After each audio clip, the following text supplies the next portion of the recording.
We think insanity is something that afflicts a few people that are maladjusted or defective somehow.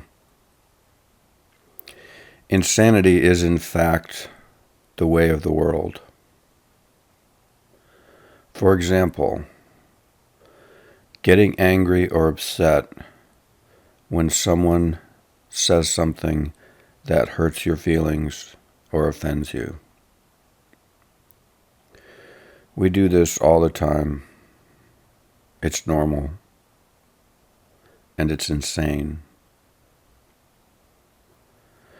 If I said, "You're a purple alligator,"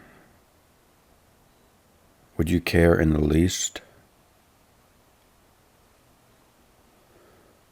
No, you might be curious.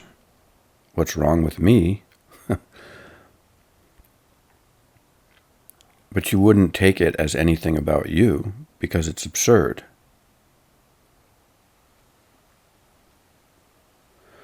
So why are you letting some other words or accusations bother you? Why do any of us do that?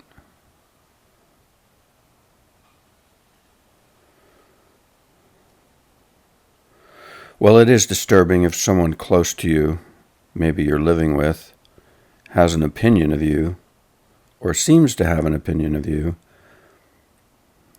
that you don't think is true, because you have to live with that person. So let's put that aside for a moment, and let's just go with the simpler case, where it's someone you don't have to interact with ever again.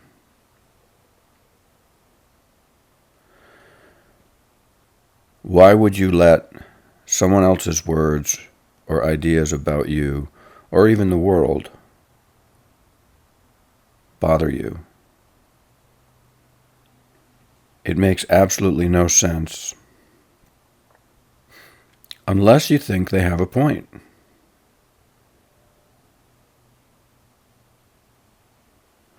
So that's one of the reasons it may bother you. You're unsure. Purple alligator? No. Selfish? Could it be true? So if that's the case, why are you mad at the other person for pointing out a truth? With regard to people closer to us, this whole idea of what we are is flawed. This idea, I am selfish. You are this and that. Why? Because this is always changing and always subject to change. And it's most profoundly affected by how we respond to the world and the lens with which we look at the world. And lenses and ideas are self-reinforcing. So if I think I'm selfish, it's a premise I've accepted about myself. So I'm already done for. I'm already selfish. And I'm looking at the world already as that.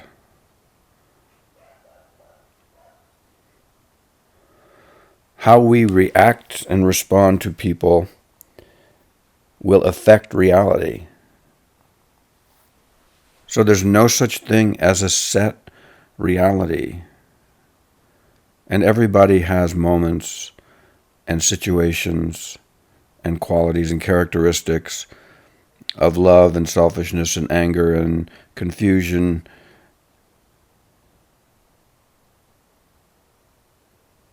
It's this swaying sea. We're living on the surface of a swaying sea. And when we accept ideas about the swaying sea, we solidify it into ice. and act according to that one set idea. So maybe in a relationship, one person is the yada yada one and the other one is the yada yada yada one.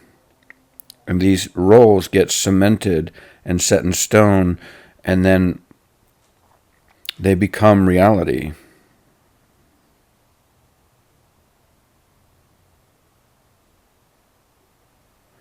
But if we start responding to other people in a different way,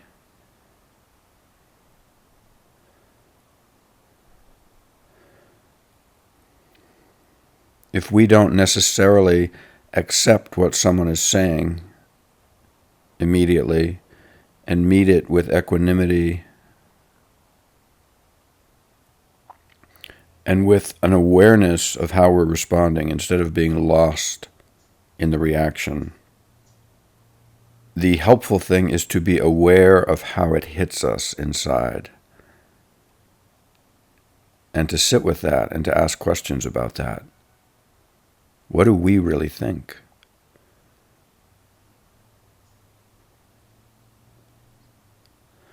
As I said in another video, every topic is about 100 trillion times more complicated than we think it is, or let's say more complex.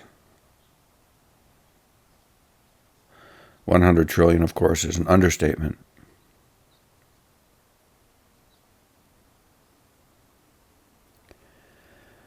So we make cartoons out of ourselves and out of our relationships.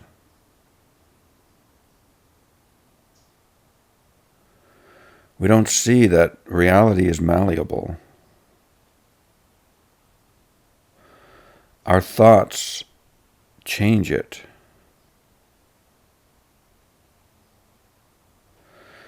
This is what the Western attitude has missed, both in philosophy and science.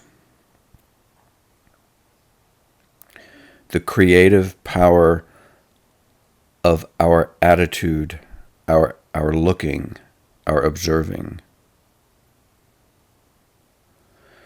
It's not that something is this way, necessarily.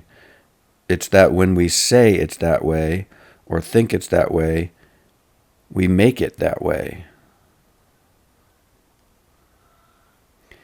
Modern physicists have delved deeply enough into the substructure of existence to the point where they're actually encountering this interaction between the observer and the observed.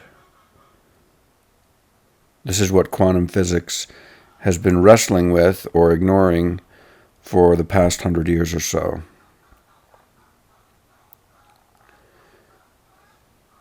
They've discovered that most fundamentally, everything around us is composed of waves that are spread across the universe, even what we think of as particles, or what we used to think of as particles.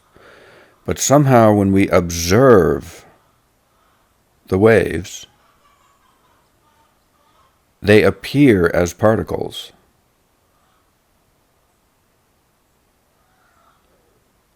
So this is just a glimpse of the concept of the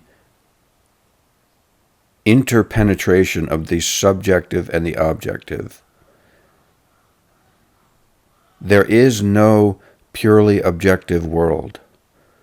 It is entirely composed of our subjective interaction with it. Not metaphorically, but really.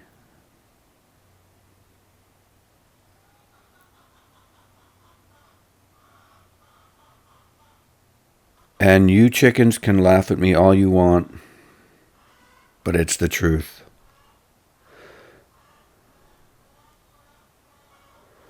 I wrote a little poem recently.